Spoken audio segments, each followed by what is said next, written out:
हमारा अपना बेटा हमारे खिलाफ गया,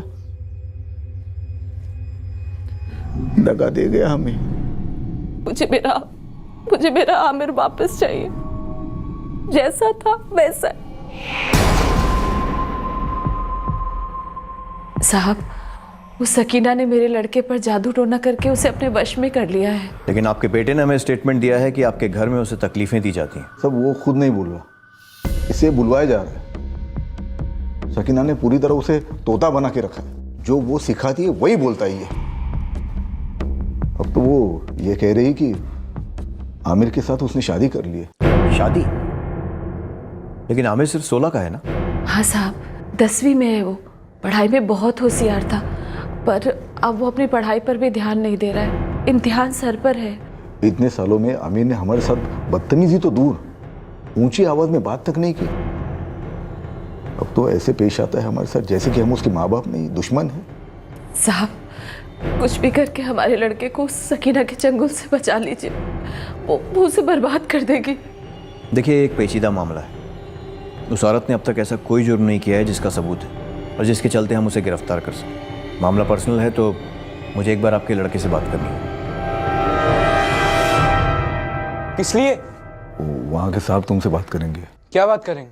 देख बेटा, बात यह है कि वो तुम्हें कुछ समझाना चाहते हैं। किस बारे में? तो आमिर, तुम सकीना के घर सिर्फ इसलिए जाते हो क्योंकि उसका बेटा समीर तुम्हारा अच्छा दोस्त है? सर, 20 मिनट में 3 बार सेम सवाल पूछे आप मुझसे। हाँ, क्योंकि 3 बार पूछने के बाद भी तुम सच नहीं बता रहे हो। आमिर, क्या सकीना तुम्हें किसी बात को लेकर ब्लैकमेल कर रही है? हाँ, सच था। वो मुझे ब्लैकमेल कर रही थी, लेकिन मैं ये सच किसी को बता नहीं पाऊंगा। अगर मैं बता दूं कि ये ब्लैकमेल कैसे शुरू हुआ था, तब भी सकीना मुझ पर इल्ज़ाम लगाएगी, उस वीडियो को दिखाकर। जानता हूँ अम्मी अब्बू मुझे लेकर कितने परेशान हैं, लेकिन मुझे सकीना भी पसंद है। एक तरफ दर्द है और एक तरफ मज़ा है। आमिर, अगर तुम किसी बात को लेकर परेशान हो तो बता दो, अभी सही वक्त है। तुम्हारी अम्मी और अब्बू पर क्या बीत रही है, इस बात का तुम्हें अंदाज़ा नहीं है। सर, समीर मेरा फ्रेंड है और उसकी अम्मी मुझे पसंद करती हैं और मैं भी उन्हें पसंद करता हूँ। इससे ज़्यादा मुझे कुछ नहीं कहना सर।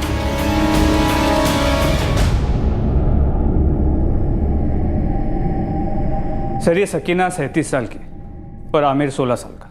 बड़ी नाजुक उम्र है शिंदे, पर ये सकीना ऐसे क्यों पेश आ रही है जैसे आमिर इसकी जागीर है? पर आमिर भी खुल के उसका साथ दे रहा है, अपने माँ बाप के खिलाफ जा रहा है। सर, कुछ तो झोल है। शिंदे, इस सकीना का बैकग्राउंड निकालो, देखते हैं ये झोल है क्या। मैं जो कर रहा हूँ, पता नहीं क्यों कर रहा हूँ। मुझे सकीना से प्यार है या मुझे डर है, मुझे नहीं पता। पर मुझे इतना पता कि मेरे कारण मेरे अम्मी अब्बू को बहुत दर्द हो रहा है। उनकी आंखों में हमेशा आंसू होते हैं, लेकिन फिर भी मैं सद्दाम से बात करूं क्या? हाँ करो, हमसे तो अब तक कुछ हो नहीं पाया। सद्दाम की हैसियत और पहुंच हमसे कई ज़्यादा है, शायद कुछ रास्ता निकल आए। ये क्या कह रहे हो राबिया आपा? मुझे तो यकीन नहीं हो रहा, खुदा कसम। किस मुंह से ये सब बात दुनिया में बताते फिरते सद्दाम? आमिर को बहुत समझाया, पर वो पूरी तरह से उस औरत के चंगुल में है। अरे वो चंगुल की ऐसी के तैसी आपा, लेकिन आप भी मुझे अब बता रही हो इतना सब होने के बाद? अब बता तो रही हूँ और मदद भी मांग रही हूँ। अब सब मुझ पर छोड़ दो आपा। इंशाल्लाह आमिर को इससे निकाल के रहेंगे हम।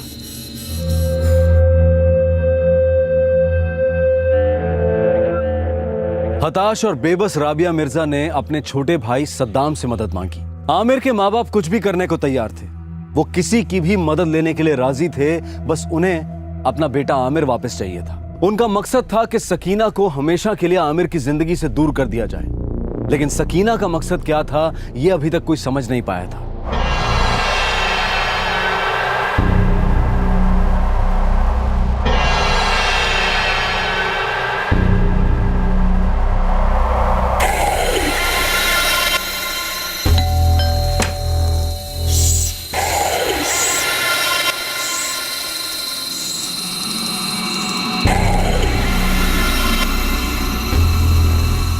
कौन है कौन ये? पूरा नाम इसका शकीना शेख है। सदाम भाई अपने फ़हीम चौल में रहती है, तलाकशुदा है और इसका शौहर एक नावेद खान हुआ करता था। और कुछ? नहीं सदाम भाई, अभी तक तो इतना ही पता चला है। ठीक।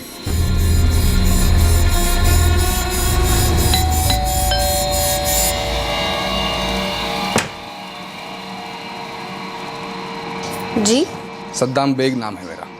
फरमाइए, अंदर आ सकता हूँ? जरूरी बात करनी है। किस सिलसिले में? ये क्या गंद मचा रखी है आमिर के साथ? अगर मुझे पहले मालूम होता कि तुम मुझसे आमिर के बारे में बात करना चाह रहे हो तो तुम्हें घर के अंदर ही ना लेती। अंदर तो मैं आ ही जाता जैसे आ गया। अब सीधे तरीके से बता, तुमने आमिर के साथ क्या कर दिया है? देखो सद्दाम बैग या जो कुछ भी तुम्हारा नाम है, मैं ये बात पहले भी आमिर के अम्मी अब्बू से कह चुकी हूँ और तुमसे दोबारा कह रही हूँ कि आमिर और मेरे बीच में जो कुछ भी है ये हमारा निजी मामला है और अब तो हम शादीशुदा भी हैं। तो अगर तुम इसमें दखल ना दो तो ही बेहतर होगा। निकल जाओ यहाँ से। देखो सकीना,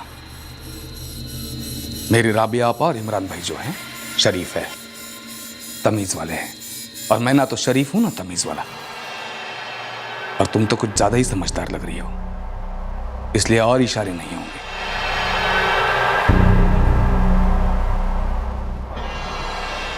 हाँ सद्दाम जी बोलिए, कैसे याद किया? हाँ सुनील, यार तेरी एनजीओ फ़हीम चाल में एक्टिव है ना? हाँ है ना, हमारे कई सोशल वर्क प्रोजेक्ट चलते हैं वहाँ। बोलिए ना, क्या बात है? थोड़ी जानकारी चाहिए थी। एक औरत है सकीना शेख। सकीना शेख? नावेद खान की एक्स वाइफ? हाँ वही। जानते हो क्या उसे? हाँ जानता हूँ, लेकिन माजरा क्या है? यार सुनील, मामला थोड़ा सेंसिटिव है। मेरी बहन है राबिया, उसका बेटा है 16 साल का आमिर। तो यह आमिर को यह सकीना शेख बहका रही है।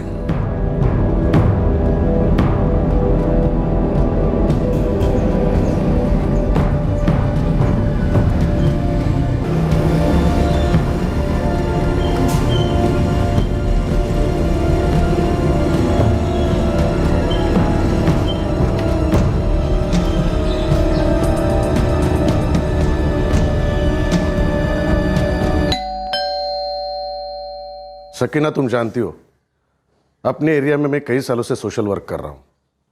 सीधी बात करता हूँ हमेशा। आमिर मिर्जा का जिस्मानी फायदा उठा रही हो तुम। ये कैसी भद्दी बात पूछ रहे हैं आप सुनील जी? मैं तो सिर्फ पूछताछ कर रहा हूँ, लेकिन आमिर का मामा सद्दाम बेग बहुत पहुंचा हुआ आदमी है। वो पूछताछ भी नहीं करेगा, सीधा एक्शन लेगा। इस मामले को सुलझाने के लिए किसी भी हद तक जा सकता है वो। लेकिन सुनील जी, कानून भी तो कोई चीज़ होती है और आमिर और मैंने ये फैसला किया है कि जैसे ही आमिर 18 साल का हो जाएगा हम कानूनी तौर से शादी कर लेंगे। तब भी शादी गैर कानूनी मानी जाएगी मैडम, क्योंकि लड़कियों के लिए 18 साल है, लड़कों के लिए 21 साल। 5 साल इंतजार करना बहुत कीमती पड़ेगा आपको। बोलिए, आमिर को छोड़ने की क्या कीमत लेगी आप? मुंह संभाल कर बात कीजिए। कल तक का टाइम दे रहा हूँ, यकीन करो इससे अच्छा मौका और नहीं मिलेगा। कल फोन करता हूँ, सोच लेना।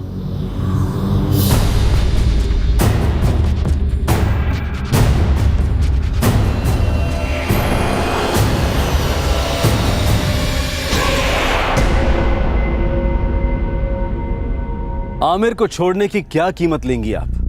ये सवाल सकीना के दिलो दिमाग में गूंजने लगा था। कई दिनों के बाद उससे ये सवाल पूछा जा रहा था, लेकिन सकीना से ये सवाल पहले अक्सर पूछा जाता था।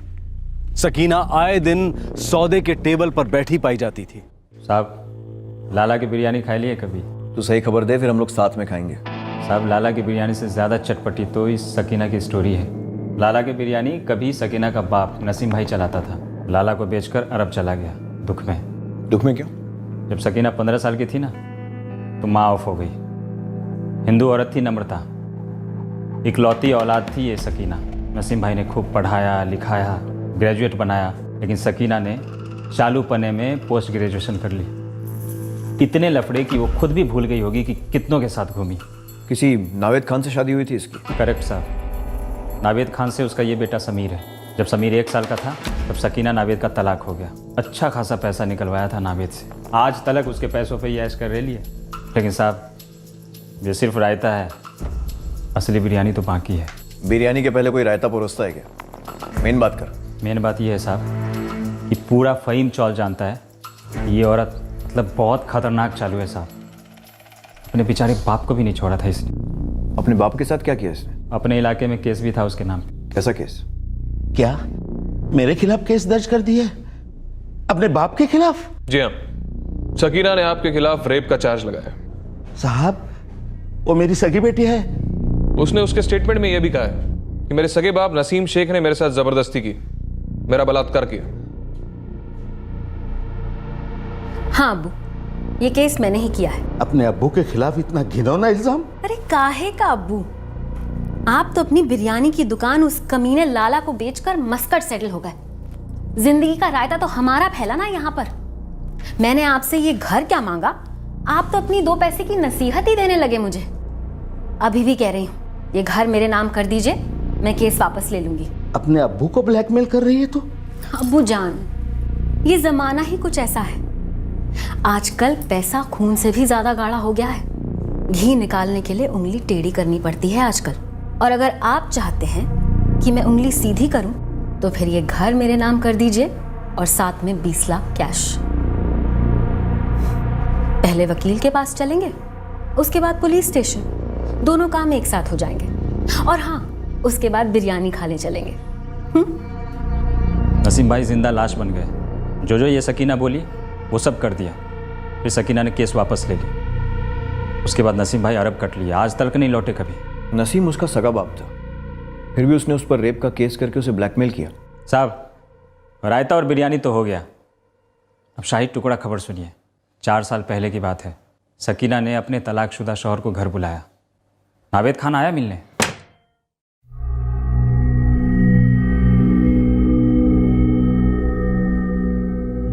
आइए।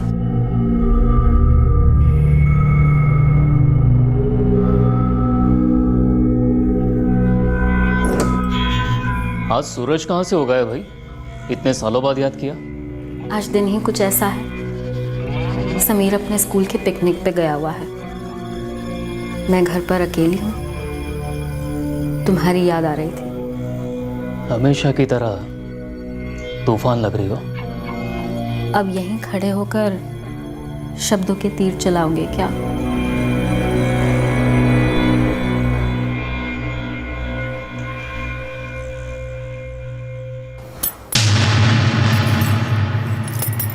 ये क्या कर रही हो? सबूत है रेप का।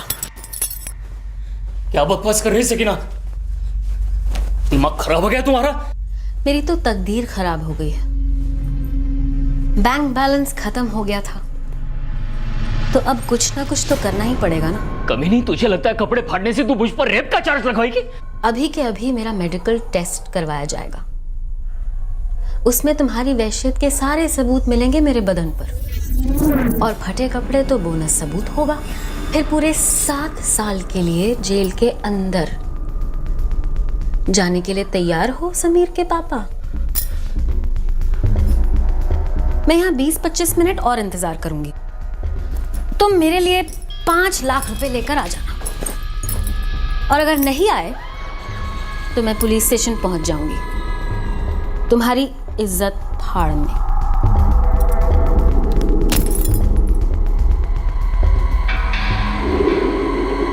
शौहर और सगे अब्बू के साथ ऐसा कर सकती है, बाकी लोग तो चिल्लर हैं इसके लिए।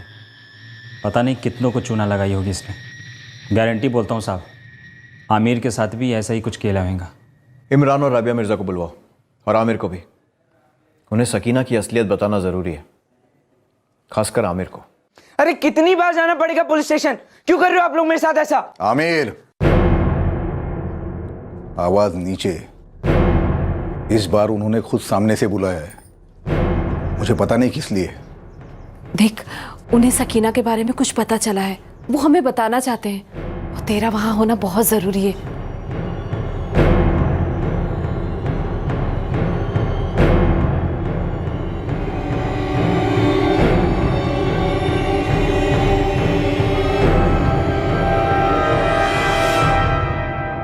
सर, मैं कोई दूध पीता बच्चा तो हूं नहीं जो आपकी इस बकवास स्टोरी में आ जाऊंगा।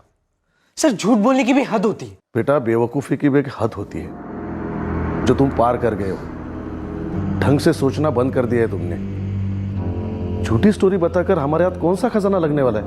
आमिर, तुम्हारे 10th के एग्जाम होने वाले हैं। इस वक्त तुम्हें यहाँ नहीं, अपनी किताबों के साथ होना चाहिए। तुम्हारी जिंदगी की किताब अभी पूरी तरह कोरी है। अब उन कोरे पन्नों पर या तो खूबसूरत तस्वीरें बन सकती हैं या फिर वो पन्ने टॉयलेट पेपर बन सकते हैं। समझ रहे हो क्या कह रहा हूं मैं? देखो आमिर, मैंने तुम्हें जो भी बताया सकीना के बारे में, जो कुछ भी उसने किया अपने अब्बू के साथ या फिर तुम्हारे फ्रेंड समीर के पापा के साथ, सब कुछ एकदम सच है। मैंने सकीना को टाइम दिया है सोचने के लिए कि तुम्हें छोड़ने के लिए वो क्या कीमत लेगी। चलो तुम्हारे सामने ही बात करते हैं।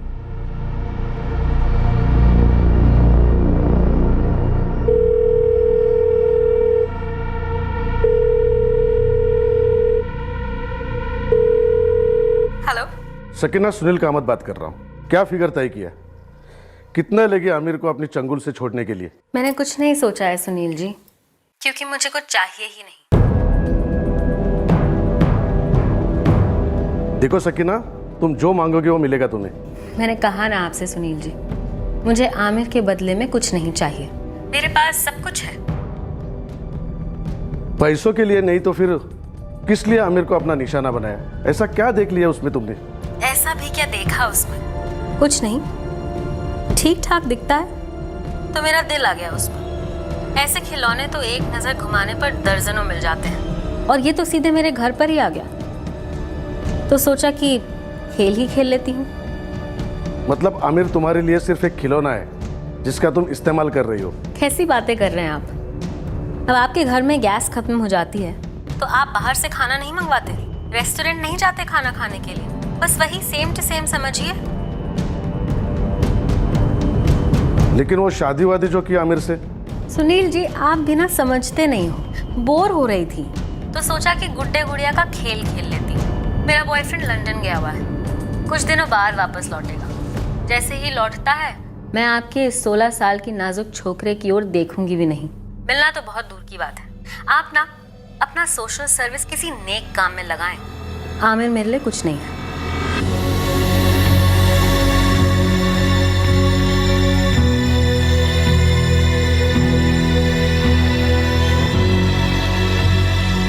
बस यही सुनना बाकी था। मुझे इस बात का एहसास होने के लिए कि मैं कितना बड़ा डफर हूं। ठीक है, उसने वीडियो बनाकर ब्लैकमेल किया था मुझे, लेकिन मैं ब्लैकमेल हुआ ही क्यों? सब लोग मेरी तरफ देख रहे थे, मेरे लिए फिक्रमंद थे, और मैं ये जानते हुए कि सकीना के दिल में मेरे लिए कुछ नहीं था, मेरा दिल टूट रहा था। आमिर, अब तो सब कुछ सच बताओगे? क्या हुआ था तुम दोनों के बीच?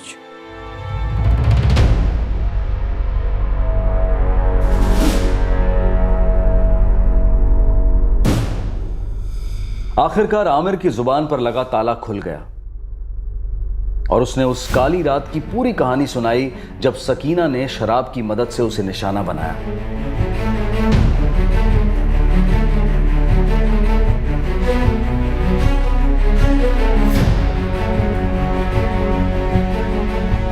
उसने पुलिस को यह भी बताया कि अटेम्प्टेड सुसाइड के ड्रामे की स्क्रिप्ट पूरी की पूरी सकीना की लिखी हुई थी और उसी ने एक एक शब्द उसे पढ़ाकर भेजा था उसके माँ बाप के खिलाफ बोलने के लिए।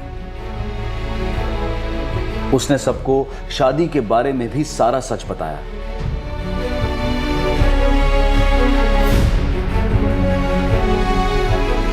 आखिरकार आमिर अपने आप को सकीना द्वारा रेप चार्जेस लगाए जाने के डर के जाल से बाहर निकाल पाया और साथ ही सकीना की तरफ प्रेम के जाल से भी बाहर निकला जो उसने अपने आप पर लगा लिया था।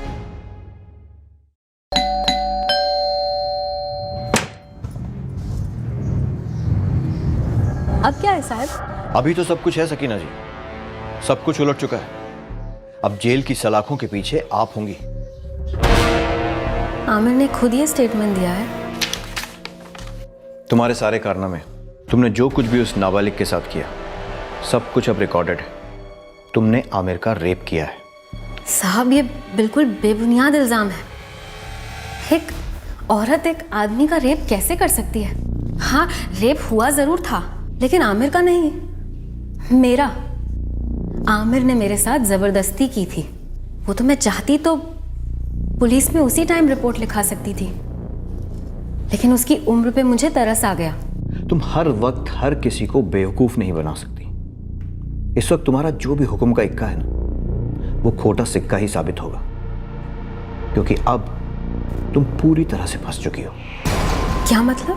तुम्हारे जैसी लाखों में इक्की दुक्की खुदगर्ज औरतें रेप जैसे संगीन जुर्म को मजाक बनाकर रखती हैं।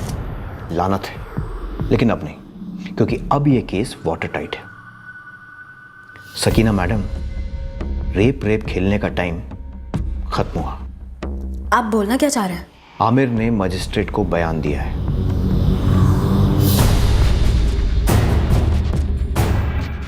तुम दोनों के बीच जो कुछ भी हुआ था, उसने मजिस्ट्रेट के सामने सब कुछ बता दिया है। तकरीबन 6 महीने पहले इमरान मिर्ज़ा आमिर को मेरे क्लिनिक में लाए थे।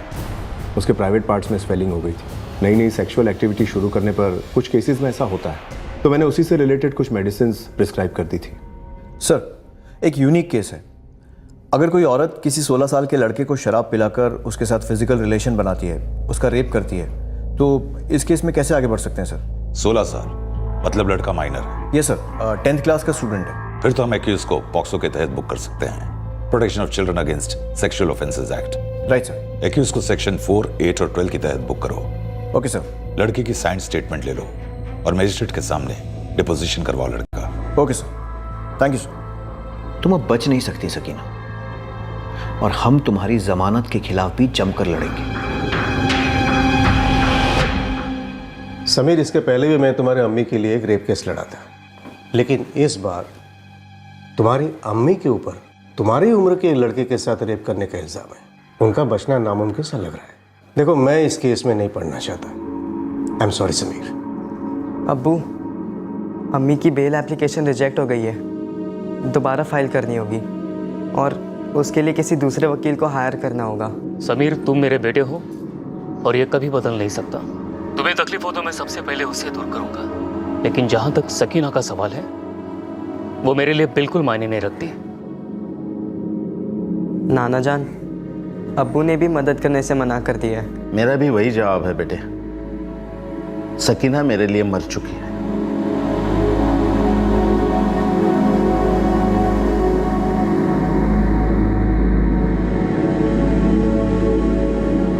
सबने ना कहा, ऐसे कैसे कह सकते हैं वो? लॉयर अंकल कह रहे थे कि ये केस जो भी लेगा हार जाएगा। नाना, अब्बू सब कह रहे हैं कि आपने जो कुछ भी किया बहुत गलत किया और आपको इस सब की सज़ा मिलनी चाहिए। और तुम्हें क्या लगता है अपनी अम्मी के बारे में समीर? मुझे नहीं पता अम्मी, क्या सही है क्या गलत। मैं कभी सीख ही नहीं पाया, या शायद आपने कभी सिखाया नहीं, या शायद गलत सिखाया।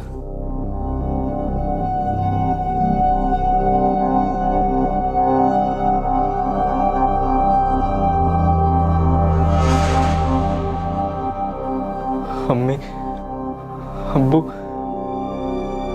कैसे माफी मांगू आप लोगों से मैं? नहीं बेटा, तुझे अपने किए पर शर्मिंदगी है, यही काफी है हमारे लिए। और देख, हमने तुझे कभी गुनहगार समझा ही नहीं। बस अब ये सब भूल के तो अपने इम्तिहान पर ध्यान दे बेटा। पूरी जिंदगी पड़ी है तुम्हारे सामने। सभी लोग सकीना को गुनहगार मान रहे। हाँ, उसने गलत तो किया, लेकिन मैंने जो किया, क्या वो गलत नहीं? कितना गलत है ये मुझे नहीं पता।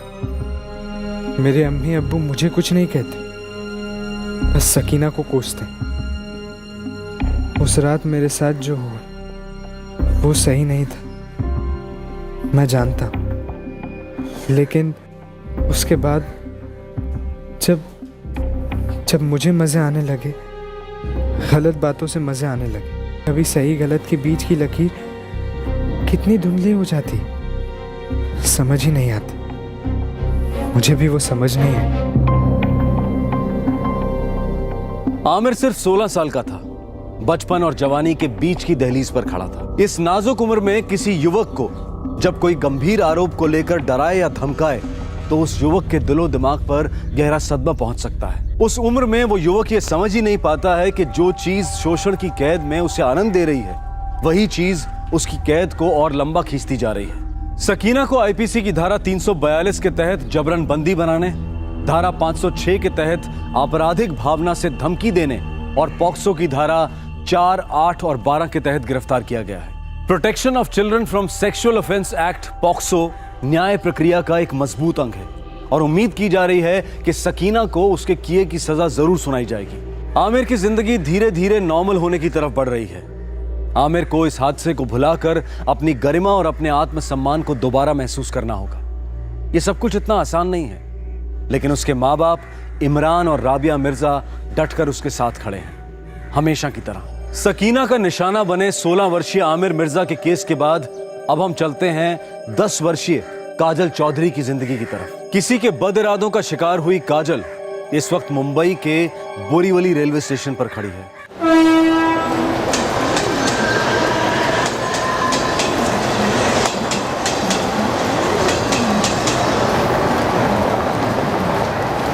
प्लेटफॉर्म क्रमांक 1 के किनारे से दूर खड़े रहिए। एक जलद गाड़ी जाने वाली है। कोई यात्री रेलवे लाइन पार न करे। प्लीज डोंट पास कर रहे हैं। इस समय प्लेटफॉर्म नंबर 1 पास में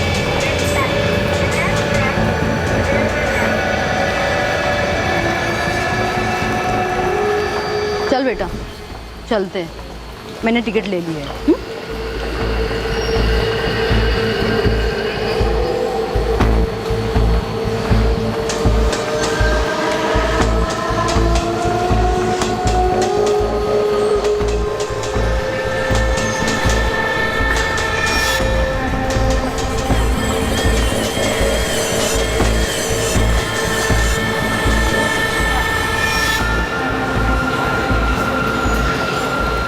काजल, अब यहाँ से आगे तुम्हें ये आंटी ले जाएगी।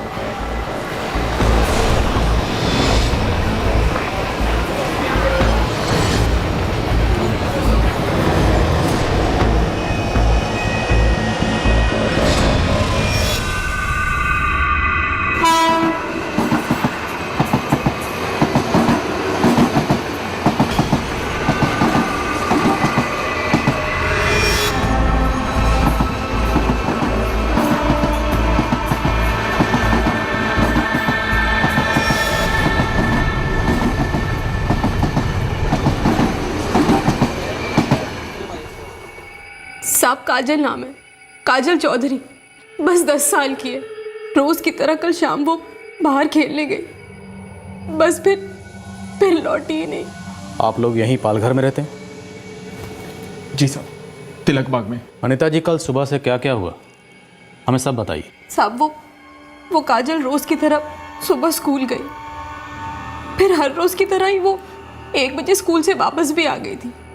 रोटी खाई, फिर कुछ 3 बजे के आसपास वो अपनी सहेलियों के साथ खेलने बाहर चली गई। कौन है उसकी सहेली? पड़ोस की बच्चियां हैं साहब। नाम? एक अश्विनी और दूसरी हर्षिता।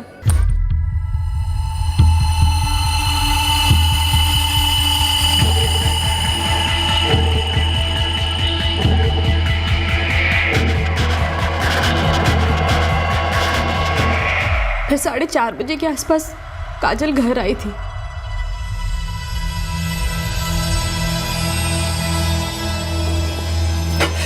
अरे काजल, तू आ गई? सुन, एक काम कर, तू और पिंकी बैठ के थोड़ी देर पढ़ाई कर लो। अम्मा, हमारा गेम चल रहा है, बीच में छोड़ के कैसे आ जाए? अभी आधा खत्म करके। फिर वो लौटी नहीं साहब, और थोड़ी देर बाद जब मैं उसे बुलाने बाहर गई तो वो कहीं दिखाई नहीं दी। इसकी सहेलियां हर्षिता और अश्विनी, इन दोनों से पूछा आप लोगों ने? हाँ साहब, शाम को कुछ 7:30 बजे तक मैंने उसका इंतजार किया, फिर मैं खुद गई थी अश्विनी और हर्षिता के घर। काकी, मैं और अश्विनी शाम को 4:30 बजे तक काजल के साथ खेल रहे थे, फिर हम लोग ट्यूशन क्लासेस चले गए। तो फिर काजल कहाँ गई बेटा? काजल तो घर ही चली गई थी 4:30 बजे। हाँ, वो घर आई थी अश्विनी, पर पानी पीकर वापस चली गई। 4:30 बजे मैं और हर्षिता ट्यूशन के लिए निकल गए। फिर वहां से भागी भागी मैं सीधा इनके दुकान पर गई।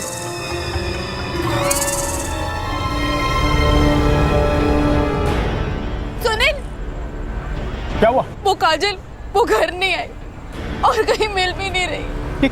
क्या बोल रही हो अनीता? और शाम को खेलने गई तो वापस ही नहीं आई। हमने हर्षिता और अश्विनी से भी पूछा, वो कह रहे हैं कि वो 4:30 बजे ही चली गई थी। मैंने और गिरीश ने पूरा तिलक बाग छान मारा साहब, हर गली हर घर सब जगह पूछा साहब।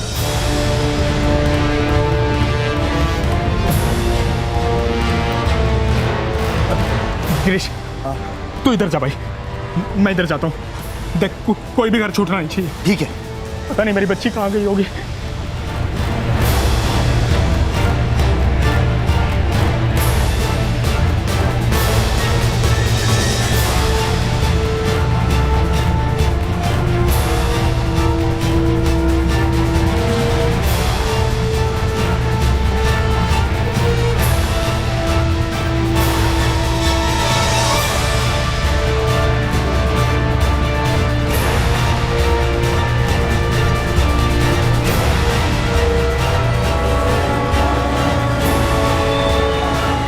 ढूंढते सुबह हो गई साहब।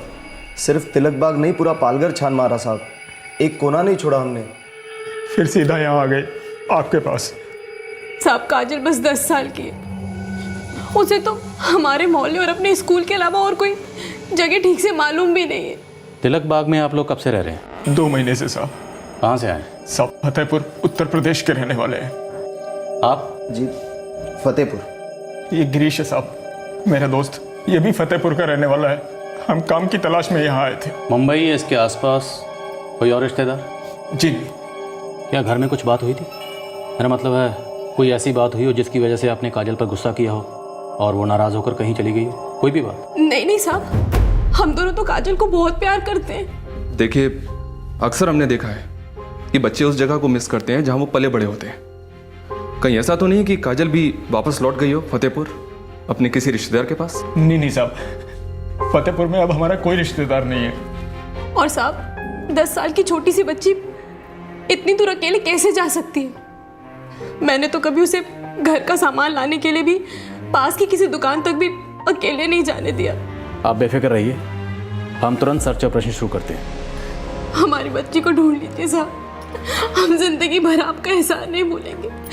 हाथ जोड़ते हैं कि कहीं कुछ गलत ना हो जाए मेरी बच्ची। पिताजी, आप गलत के बारे में सोचिए भी मत, धीरज रखिए, हम आपकी बेटी को जल्द ढूंढ निकालेंगे। एक 10 साल की बच्ची जब रात भर ढूंढने पर भी नहीं मिलती, तब माँ बाप का खून बर्फ हो जाता है। खौफ के हाथों वो कठपुतलियां बन जाते हैं। अनीता आतंकित थी इस ख्याल से कि उसकी 10 साल की बेटी कहीं किसी गलत इंसान के हाथों में ना फंस गई हो। काजल को वाकई में कोई कहीं ले गया था। कौन थे वो लोग?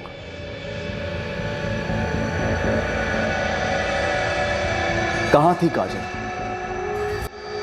सर, स्कूल से हम तीनों साथ साथ निकले और 3 बजे खेलने के लिए मिले और 4:30 तक खेल रहे थे।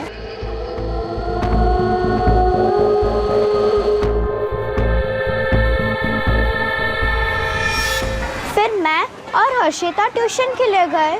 काजल की मम्मी ने हमें बताया कि काजल 4:30 बजे घर पे आई। उसने पानी पिया और बोली कि उसका गेम चालू है।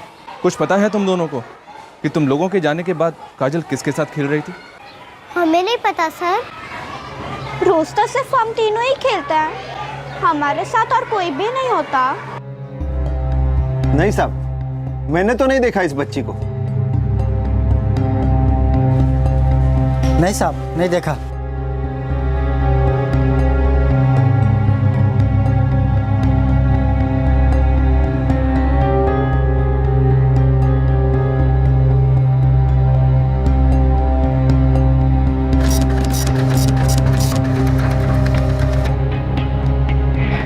साल की है, हरे रंग का ड्रेस पहना है बच्ची ने, फतेहपुर उत्तर प्रदेश से आई है, लगभग 2 महीने पहले।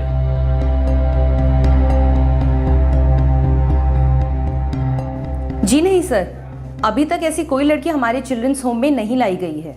सर, सारे एक्सीडेंट केसेस चेक किए, मुर्दा घरों में पता किया, यहाँ तक कि इलाके के सारे पुलिस स्टेशन में उसके फोटो और डिटेल्स को भेजा गया है।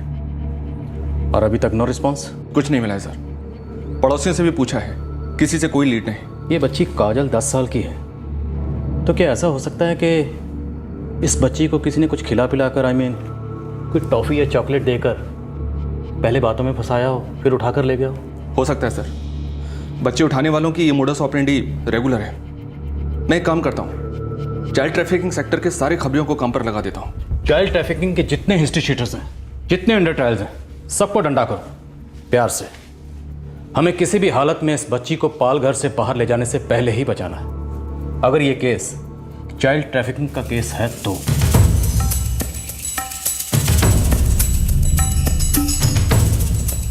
कल शाम से गायब है ये पंछी। पर तक नहीं निकले इसके अभी। क्या रे, कैसे जानवर होते ना तुम लोग? अरे सब ऐसे नहीं होते, मैं तो बचाने के चक्कर में लगा हूँ। बोलना, कहीं से कोई टिप मिल सकती है क्या? पहले कसम खा, मेरा नाम नहीं आना चाहिए। खाई रे, चल अभी काम का नाम बोल। मुमताज आपा। इधर कौन भेजा रे तेरे को? समझ लो इस बच्ची की तकदीर ने भेजा है। मदद कर दो, पुलिस वाले पागलों की तरह ढूंढ रहे हैं इसे। ये पार्सल तो इधर नहीं आया हीरो, और इस इलाके में अगर कोई पार्सल आता है या जाता है तो नाका सिर्फ एक ही है, मुमताज आपा का। किसी और ने खोला हो तो? खुद का टोल नाका? इतनी हिम्मत किसी की नहीं है अभी इस इलाके में, और अगर ऐसा हुआ है तो पता करके बता मुझे। पुलिस वालों से ज्यादा दूंगी, समझा? अनीता जी, हमने आपकी बेटी काजल को ढूंढने में कोई कसर नहीं छोड़ी है। साहब 3 दिन हो गए, 3 दिन में एक बच्ची के साथ कुछ भी हो सकता है, और मेरी काजल तो बहुत ही भोली। अनीता जी, दिमाग पे जोर डालिए और हमें बताइए, क्या कभी ऐसी कोई बात हुई थी जिसकी वजह से आपने या आपके पति सुनील ने आपकी बेटी काजल को डांटा हो? काजल ने कभी किसी बात को लेकर आपसे जिद की हो, झगड़ा हुआ हो या गुस्सा आया हो उसे? कुछ भी, अगर कोई भी ऐसी बात है तो प्लीज छुपाइए मत। नसीब ने मुझसे मेरी बच्ची को छुपा दिया है साहब। मैं आपसे क्या छुपाऊंगी? सोच सोच कर घबराहट होती है। किसी ने बहलाया, फुसलाया, कुछ खिला दिया, कहीं ले गया। एक छोटी सी बच्ची के साथ कहीं कुछ गलत ना हो जाए।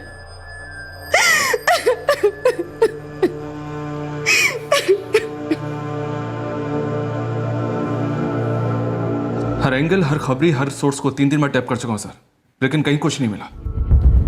काजल के माँ बाप का भी यही कहना है कि उनके बीच में कोई अनबन नहीं थी और काजल किसी बात को लेकर गुस्सा नहीं थी। सर, एक 10 साल की बच्ची को ऐसा भी क्या गुस्सा आएगा कि वो अपना घर छोड़कर कहीं और चली जाएगी? यादव, याद है उस दिन तुमने एक बात कही थी कि हो सकता है वो बच्ची फतेहपुर वापस चली गई? जी हाँ सर, लेकिन उस एंगल को तो हमने टटोला ही नहीं था, क्योंकि काजल के पिता सुनील का कहना है अभी उनका वहाँ कोई नहीं है। हो सकता है सुनील का वहाँ कोई ना हो, लेकिन काजल की तो यादें वहाँ से जुड़ी हो सकती हैं जिसका जिक्र उसने किसी से ना किया।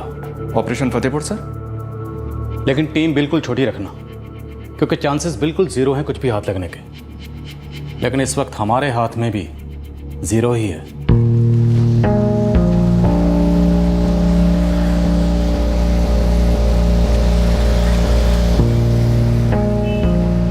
सुनील, हाँ? सब ठीक तो है? तेरी भाभी घबराई हुई है यार, मुझे भी डर लग रहा है। ख्याल रखो उसका।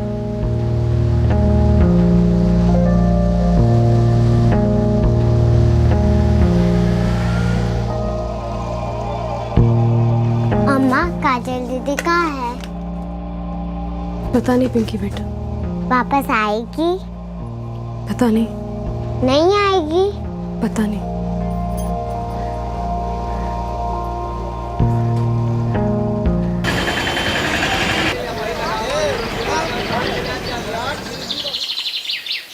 हाँ साहब, इसी गांव की बच्ची है काजल, सुनील चौधरी की बड़ी बेटी।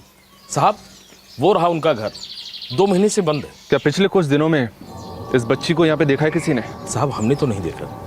अगर किसी और ने देखा होता तो पता जरूर होता। गुप्ता जी, हमें अलग अलग लोगों से पूछना चाहिए सारे गांव में। बिल्कुल यादव जी, हम और आदमी मंगवाते हैं, पूरे गांव में फैला देते हैं। साहब रुकिए। साहब, ये आप लोग कह रहे थे कि ये सुनील चौधरी और उनकी पत्नी अनीता चौधरी ने अपनी बेटी काजल की मिसिंग कंप्लेन लिखवाई है मुंबई में। हाँ, क्यों? कुछ कहना है तुम्हें?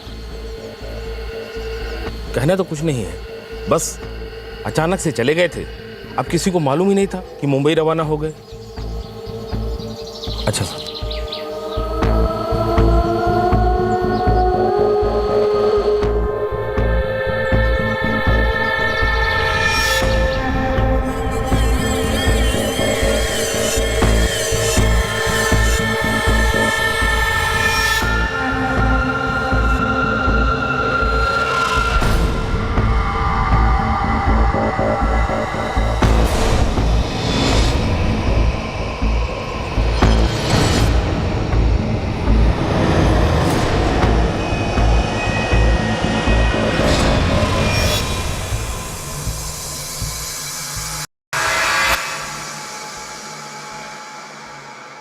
यादव जी, बच्ची को किसी ने नहीं देखा, पास के गांव में भी नहीं। और यहाँ इस गांव में चौधरी परिवार का कोई रिश्तेदार भी तो नहीं है। इस गांव की बच्ची है 10 साल की, मुंबई में गायब हुई 1 हफ्ते पहले।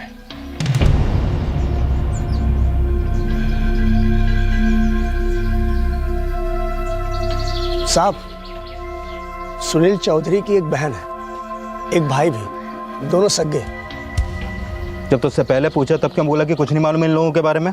बड़ा अजीब लग रहा था हमको। गांव में किसी ने कुछ बोला क्यों नहीं आपको? किस बात का अजीब लग रहा था तुम्हें, और क्या नहीं बोला गया हमें? आप लोग बोले जा रहे हैं कि काजल के माता पिता सुनील और अनीता उसे ढूंढ रहे हैं। सुनील चौधरी और उनकी पत्नी अनीता चौधरी ने अपनी बेटी काजल की मिसिंग कंप्लेन लिखवाई है मुंबई में। हाँ तो इसमें अजीब क्या है? साहब, सुनील चौधरी की बहन नंदिनी चौधरी और बड़ा भाई हेमंत चौधरी दोनों मुरादाबाद में रहते हैं। पता हमें नहीं मालूम। काफी कुछ पता है तुम्हें, पर तुम हमसे छुपा रहे हो। काजल कहाँ है?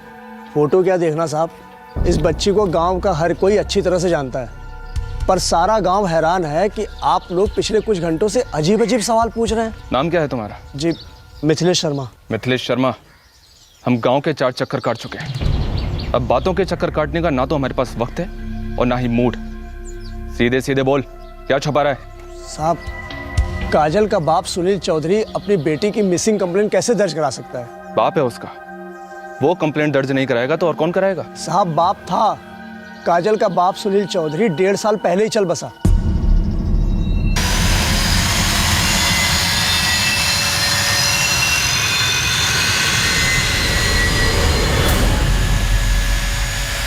ये सुनील और ये अनीता, ये दोनों बच्ची की मिसिंग कंप्लेंट दर्ज कराने आए थे, और अब तुम कह रहे हो कि बच्ची का बाप सुनील 1.5 साल पहले गुजर गया। तो फिर ये कौन है? ये तो राशिद शेख है, इसी गांव का है। ये काजल का बाप नहीं है साहब। और ये अनीता इस बच्ची की माँ है या कोई और?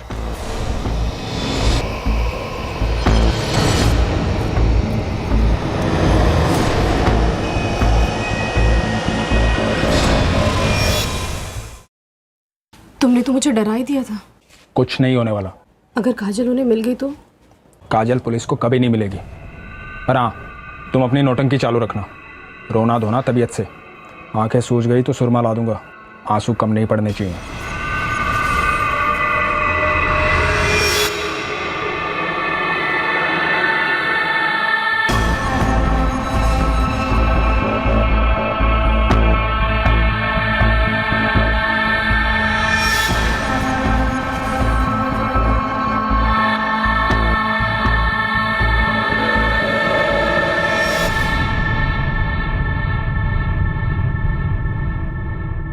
काजल पुलिस को कभी नहीं मिलेगी, राशिद ये बात इतने दावे के साथ क्यों कह रहा था? काजल को ऐसी कौन सी जगह भेजा गया था जहां पुलिस उस तक पहुंच ही नहीं सकती थी? वहां फतेहपुर में पुलिस को पता चल गया था कि अपने आप को सुनील बताने वाला दरअसल राशिद शेख है और वो काजल का पिता नहीं है। काजल का असली पिता मर चुका था।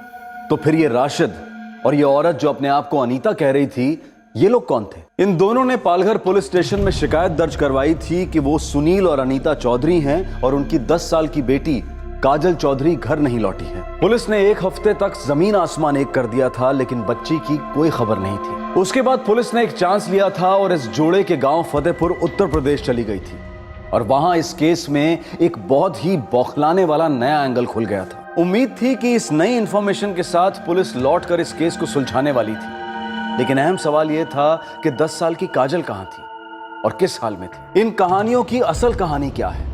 काजल का पिता सुनील कौन था, कैसे मरा और क्यों? इन सारे सवालों के जवाब और इस पेचीदा केस को अंजाम हम देंगे कल रात 11 बजे इस केस के दूसरे और आखिरी भाग में।